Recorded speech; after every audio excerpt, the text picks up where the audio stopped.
பொறையுடைமை அதிகாரத்தில் 6வது குறள், அதாவது 156வது குறள் பற்றி பார்க்க போகிறோம். ஒருத்தார்க்கு ஒரு நாளே இன்பம், பொறுத்தார்க்கு பொன்றும் துணையும் புகழ்.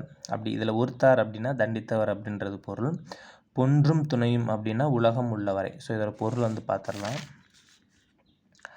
தீமை செய்தவனை தண்டிப்பது ஒரு நாள் இன்பம், ஆனால் அத்தீமையை பொறுத்தவனுக்கு சாகும் வரை புகழ் உண்டாகும். அதாவது இப்போ நம்மளுக்கு ஒருத்தன் ஒரு தீமையை செஞ்சுட்டான் அப்படின்னு நம்ம பதிலுக்கு தண்டித்தோம் அப்படின்னா அது ஒரே ஒரு நாள் இன்பம் தான். அதுவே அந்த தீமையை பொறுத்து கொண்டோம் அப்படின்னா நம்மளுக்கு சாகும் வரை நம்மளுக்கு புகழ் உண்டாகும். அதாவது சாகும் வரை நம்ம புகழ் இருக்கும் அப்படின்னு வள்ளுவர் சொல்கிறாரு. ஸோ இதுதான் அந்த குறள். ஒருத்தார்க்கு ஒரு நாளே இன்பம், பொறுத்தார்க்கு பொன்றும் துணையும் புகழ். ஸோ பொறையுடைமை அதிகாரத்தில் 7வது குறள் பற்றி பார்க்க போகிறோம். அதாவது 157வது குறள். ஸோ திறனல்ல தற்பிறர் செய்யினும் நோனந்து அறநல்ல செய்யாமை நன்று. அதாவது திறனல்ல அப்படின்னா முறையற்ற செயல் அப்படின்றது அர்த்தம். நோனந்து அப்படின்னா துன்பத்தால் வருந்தி அப்படின்றது அர்த்தம். அறநல்ல அப்படின்னா அறமற்ற செயலை குறிக்கும். ஸோ இதோட பொருள் பார்த்துட்டிங்கன்னா, கொடுஞ்செயலை ஒருவன் நமக்கு செய்தாலும் அதனால் வருந்தி அறமற்ற செயலை செய்யாதிருப்பது நல்லது. அதாவது நம்மளுக்கு ஒருத்தவன் ஒரு கொடுஞ்செயலை செஞ்சுட்டான், ஒரு தீமையான செயலை செஞ்சுட்டான் அப்படின்னு நம்மளுக்கு தெரிஞ்சாலுமே அதனால் வருந்தி நம்ம அறமற்ற செயலை அவனுக்கு செய்யாதிருப்பது நல்லது. ஸோ ஒருத்தவன் நம்மளுக்காக செஞ்சுட்டான், அவனை பழி வாங்கணும் அப்படின்றதுக்காக நம்மளும் அறமற்ற செயலை செய்யாமல் இருக்கிறது நன்று அப்படின்னு சொல்கிறாரு. திறனல்ல தற்பிறர் செய்யினும் நோனந்து அறநல்ல செய்யாமை நன்று.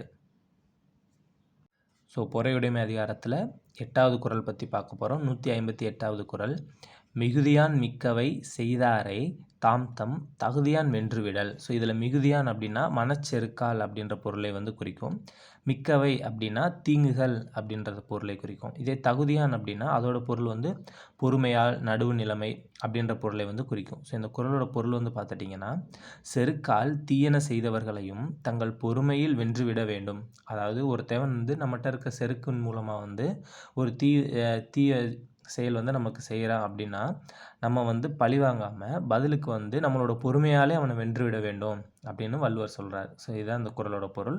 மிகுதியான் மிக்கவை செய்தாரை தாம் தம் தகுதியான் வென்றுவிடல்.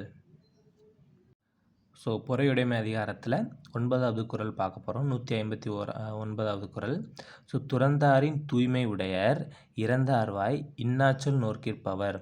ஸோ இதில் துறந்தாரின் அப்படின்னா துறவி, அந்த துறந்த அப்படின்னா துறவிகளை குறிக்கும். இதில் இறந்தார்வாய் அப்படின்னா நெறியை கடந்தவர் அப்படின்ற பொருளை குறிக்கும். இன்னாச்சொல் அப்படின்னா தீய சொல், நோர்க்கிப்பவர் அப்படின்னா பொறுப்பவர்ன்ற பொருளை குறிக்கும். ஸோ இந்த குறளோட பொருள் பார்த்துட்டிங்கன்னா, நன்னெறி அறியாதவர் கூறும் தீய சொற்களை பொறுத்து கொள்பவர் துறவிகளை விட தூய்மையானவர்கள் ஆவர் அப்படின்றதான் பொருள். ஸோ துறவிகள் தூய்மையானவர்கள் அப்படின்னு நம்ம சொல்லுவோம். அதே நன்னெறி இல்லாதவங்க ஒரு சில தீய சொற்கள் நம்மளை சொல்கிறப்பே நம்ம பொறுத்து கொண்டோம் அப்படின்னா அப்படி பொறுத்து கொள்கிறவங்க அந்த துறவிகளை விட தூய்மையானவர்கள் ஆவார்கள் அப்படின்னு வள்ளுவர் சொல்கிறார். அதுதான் அந்த குறளோட பொருள். துறந்தாரின் தூய்மை உடையர் இறந்தார்வாய் இன்னாச்சொல் நோர்க்கிப்பவர். ஸோ பொறையுடைமை அதிகாரத்தில் கடைசி குறள், அதாவது 160வது குறள். இந்த அதிகாரத்தோட 10வது குறள். உண்ணாது நோற்பார் பெரியர் பிறர் சொல்லும் இன்னாச்சொல் நோற்பாரின் பின். ஸோ இதுதான் இது குறள். இதில் உண்ணாது நோற்பார் அப்படின்னா நோன்பு இருப்பவர், அதை சாப்பிடாம விரதம் இருப்பாங்களா அவங்க சொல்கிறாங்க. நோற்பாரின் அப்படின்னா பொறுப்பவர் அப்படின்ற பொருள். ஸோ இந்த குறளோட பொருள் பார்த்துருவோம். உண்ணாமல் நோன்பிருப்பவர் பெரியவர்கள் என்றாலும் பிறர் சொல்லும் தீய சொற்களை பொறுப்பவர்களுக்கு பிற்பட்டவரே ஆவர். அதாவது சாப்பிடாமல் நோன்பு இருப்பவர்கள் பெரியவர்கள், சரி ஓகே. ஆனால் பிறர் ஒரு தீய சொற்களை சொல்கிறாங்க அப்படின்னா அதுக்காக நம்ம பொறுத்து கொள்கிறோம்ல, அவங்களுக்கு அப்புறம் தான் அந்த நோன்பு இருப்பவர்களே வருவாங்க. ஸோ அவர்கள் பெரியவர்கள்னால் அவங்கள விட அந்த தீய சொற்களை பொறுப்பவர்கள் இன்னும் பெரியவர்கள் அப்படின்னு வள்ளுவர் சொல்கிறார். அதுதான் இந்த குறள். ஸோ உண்ணாது நோற்பார் பெரியர் பிறர் சொல்லும் இன்னாச்சொல் நோற்பாரின் பின். ஸோ இதுதான் இந்த அதிகாரம்.